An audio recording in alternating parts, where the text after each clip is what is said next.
আমার হাতে যে ডিভাইস দেখছেন এটি হাতে তৈরি করা 27 ওয়াটের একটি পাওয়ার ব্যাংক। অনেকেরই রিকোয়েস্ট ছিল ভাই একটি ফাস্ট চার্জিং পাওয়ার ব্যাংক তৈরি করে দেখান। তাদের উদ্দেশ্যে এই পাওয়ার ব্যাংকটি তৈরি করেছি। এই পাওয়ার ব্যাংকটি থেকে যে কোনো ফোনে ফাস্ট চার্জ করতে পারবেন। যেগুলো ফোনে ফাস্ট চার্জিং সাপোর্ট করে, যেমন আমার হাতে একটি ফোন রয়েছে, এটি হচ্ছে Xiaomi Note 5 Pro। এই ফোনটিতে ফাস্ট চার্জিং হচ্ছে। দেখুন ভিউয়ার্স, এখানে চার্জিংয়ের স্যাম্পল দেখুন, দুইটা দেখাচ্ছে, তার মানে এই ফোনটাতে ফাস্ট চার্জিং হচ্ছে। এবার রিয়েলমি নার্জো 50 Pro 5G ফোনটা চার্জ করে দেখাবো। এই ফোনটির অরিজিনাল চার্জার 33 ওয়াটের। এই ফোনটিতেও ফাস্ট চার্জিং হয়। দেখুন ভিউয়ার্স, এখানে চার্জ হচ্ছে, এখানে ডার্ট লেখা আসে কিন্তু এই পাওয়ার ব্যাংক দিয়ে ডার্ট লেখা আসতেছে না, অথচ ফাস্ট চার্জিং হচ্ছে। এখানে দেখুন ফাস্ট চার্জিংয়ের সিম্বল শো করতেছে এবং ফোনেতেও ফাস্ট চার্জিং। আমি দারাজ থেকে 10টি সার্কিট অর্ডার করেছিলাম। আমি 4টি দিয়ে পাওয়ার ব্যাংক তৈরি করে বিক্রি করেছি এবং একটি পার্সোনালি আজকে নিজেই তৈরি করলাম। এই পাওয়ার ব্যাংক সার্কিটটি 27 ওয়াটের ফাস্ট চার্জিং সাপোর্টেড দিবে। এই সার্কিট নিয়ে অনেকেই ইউটিউবে রিভিউ ভিডিও করেছে, আমিও একটি রিভিউ ভিডিও দেখেই এই সার্কিটটি কিনেছিলাম। আশা করি এই সার্কিটটি কিনলে আপনি ঠকবেন না। সার্কিটগুলো দারাজ থেকে নেওয়ায় আমার অনেক টাকা খরচ হয়েছে। আপনি চাইলে লোকাল মার্কেট থেকে অল্প টাকায় এই সার্কিটটি নিতে পারবেন। আমি এই সার্কিটটি কিনেছিলাম 270 টাকা করে। এটা লোকাল মার্কেটে 180 থেকে 220 টাকার ভেতরই পাওয়া যায়। দেখুন ভিউয়ার্স, আমি পাওয়ার ব্যাংকে এই সার্কিটটি ব্যবহার করেছি।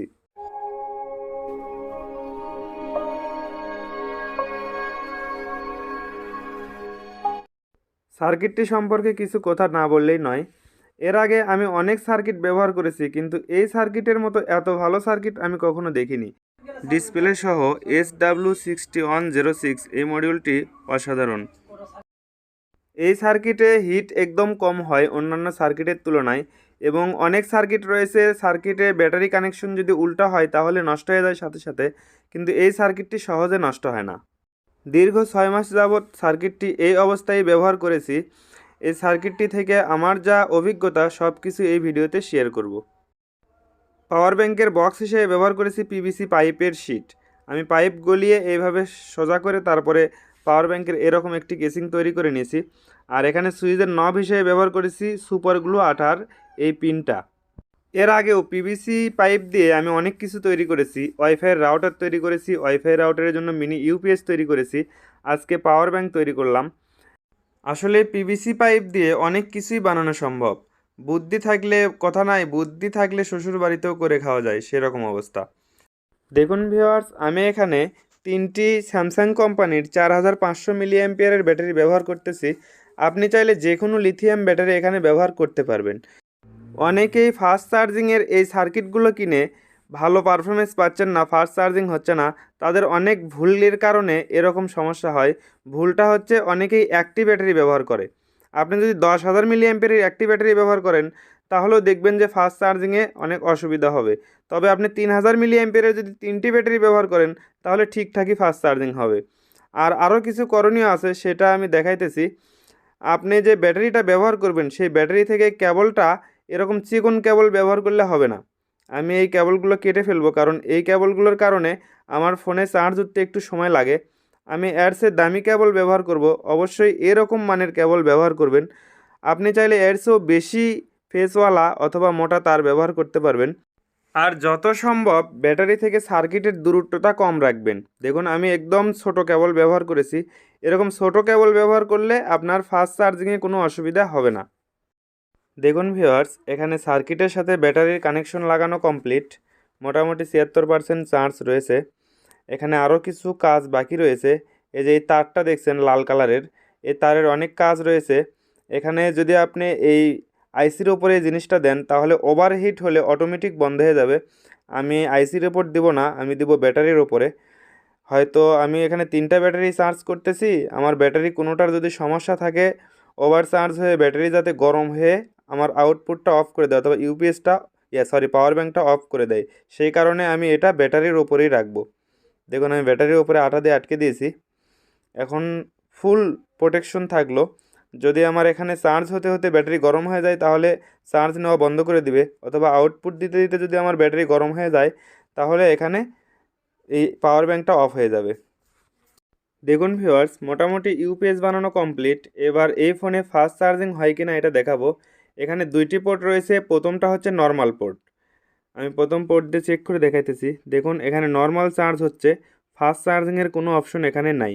এখানে আমার চার্জিং সিম্বল একটা দেখাচ্ছে, তার মানে নর্মাল চার্জ হচ্ছে, দুইটা দেখালেই ফাস্ট চার্জিং হবে।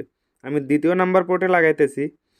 এই ব্লু কালারের পোর্টে লাগানোর পর দেখুন আমার ফোনে এখানে দুইটি স্যাম্বল চলে এসেছে চার্জিংয়ের দুইটি স্যাম্বল দেখাচ্ছে, তার মানে এখন ফোন ফাস্ট চার্জিং হচ্ছে। এখানেও দেখুন ফাস্ট চার্জিংয়ের স্যাম্বল শো করতেছে ইউপিএসে। এক নাম্বার পোর্টে দিলে এখানে দেখুন ওই স্যাম্বলটা আর আসবে না। আবার যদি দুই নাম্বারে দিই দেখুন ওই স্যাম্বলটা চলে আসবে। এই যে ফাস্ট চার্জিংয়ের স্যাম্বলটি চলে এসেছে। এবার আমি রিয়েলমি নার্জো 50 প্রো এই ফোনটা ফাস্ট চার্জিং হয় কি না এটা টেস্ট করে দেখাবো। এই ফোনের যে অরিজিনাল চার্জার রয়েছে এটি হচ্ছে 33 ওয়াটের। দেখুন ভিউয়ার্স, এটি হচ্ছে 33 ওয়াটের চার্জার। এই অরিজিনাল কেবল দিয়ে আমি এই ফোনে চার্জিং আসলে ফাস্ট চার্জ হয় কি না এটা দেখাবো। তাই আমি প্রথমে ফাস্ট চার্জিং যে পোর্ট রয়েছে এই পোর্টে কানেক্ট করে দিলাম। দেখুন ফোনটিতে চার্জ হচ্ছে, কিন্তু এখানে ডাট চার্জিং লেখা আসতেছে না। এই চার্জার দিয়ে ডাট চার্জিং লেখা আসতো, কিন্তু পাওয়ার ব্যাংক থেকে ডাট চার্জিং লেখা আসতেছে না। এবং এই চার্জিং যে সিম্বল রয়েছে এখানেও ফাস্ট চার্জিংয়ের অপশন আসতেছে না। আসলে রিয়েলমি ফোনগুলো 33 ওয়াটের সাপোর্ট নেয়, যার কারণে একটু সময় লাগে। এখানে অটোমেটিক ফাস্ট চার্জ, দেখুন অটোমেটিক ফাস্ট চার্জিংয়ের অপশন চলে এসেছে, এবং আমার ফোনেও এখানে চার্জিংয়ে ফাস্ট চার্জিং অপশনের সিম্বলটা চলে এসেছে। এখানে আরও দ্রুত চার্জ নিতে চাইলে অবশ্যই পিডি কেবল ব্যবহার করতে হবে। আমার কাছে একটা নর্মাল পিডি কেবল আছে, আমি এই পিডি কেবলটা ব্যবহার করতেছি। অবশ্যই দামি পিডি কেবল ব্যবহার করতে হবে। দেখুন ভিউয়ার্স, এখানে লাগানো মাত্রই ফাস্ট চার্জিংয়ের অপশন চলে আসতেছে, এখানে ফাস্ট চার্জিং হচ্ছে। দেখুন কেবলটাতে সমস্যার কারণে পিডি এই লেখাটা চলে যাচ্ছে, তারপরেও এখানে ফাস্ট চার্জ হচ্ছে। রিয়েলমি ফোনগুলোতে যখন নর্মাল চার্জ হয় চার্জিং স্যাম্বলটা সাদা থাকে, আর যখন ফাস্ট চার্জ হয় তখন চার্জিং স্যাম্বলটা ব্লু কালারের হয়ে যায়। দেখুন ভিউয়ার্স, এখানে ব্লু কালারের হয়ে যাচ্ছে লাগানো মাত্রই, তার মানে সময় লাগতেছে না পিডি কেবল দিয়ে। এতক্ষণ তো দেখালাম পাওয়ার ব্যাংক থেকে কিভাবে ফাস্ট চার্জিং হয়। এবার পাওয়ার ব্যাংকে কীভাবে ফাস্ট চার্জিং করবেন তার জন্য অবশ্যই বেশি ওয়াটের চার্জারগুলো নেওয়া লাগবে। আমার যে অরিজিনাল 33 ওয়াটের চার্জার রয়েছে এটা দিয়ে আমি চার্জ করব। দেখুন এখানে ফাস্ট চার্জিং হচ্ছে, এখানে ফাস্ট চার্জিংয়ের স্যাম্বল শো করতেছে। আমি যদি এই চার্জটা 10 ওয়াটের চার্জার অথবা 18 ওয়াটের চার্জার দিয়ে চার্জ করি তাহলে এখানে হয়তো আর এই ফাস্ট চার্জিং স্যাম্বল আসবে না। আমি একটা 10 ওয়াটের চার্জারে লাগাইলাম, দেখুন এখানে ফাস্ট চার্জিংয়ের কোনো স্যাম্বল শো করতেছে না। আমি যদি আবার 33 ওয়াটের চার্জারে লাগাই তাহলে দেখবেন এখানে ফাস্ট চার্জিংয়ের স্যাম্বল শো করতেছে।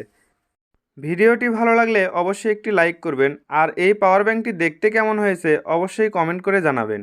ভিডিওটি শেয়ার করে অন্যদের দেখার সুযোগ করে দিন। আর যারা আমার চ্যানেলে এখনও সাবস্ক্রাইব করেননি তারা অবশ্যই সাবস্ক্রাইব করে নোটিফিকেশন অন করে দিন, এরকম নতুন নতুন ভিডিও আপনাদের ফোন স্ক্রিনে সবার আগে পাওয়ার জন্য। নেক্সট টাইম দেখা হবে এর চেয়েও আরও ভালো কিছু নিয়ে। ততক্ষণ পর্যন্ত ভালো থাকুন। আল্লাহ হাফেজ।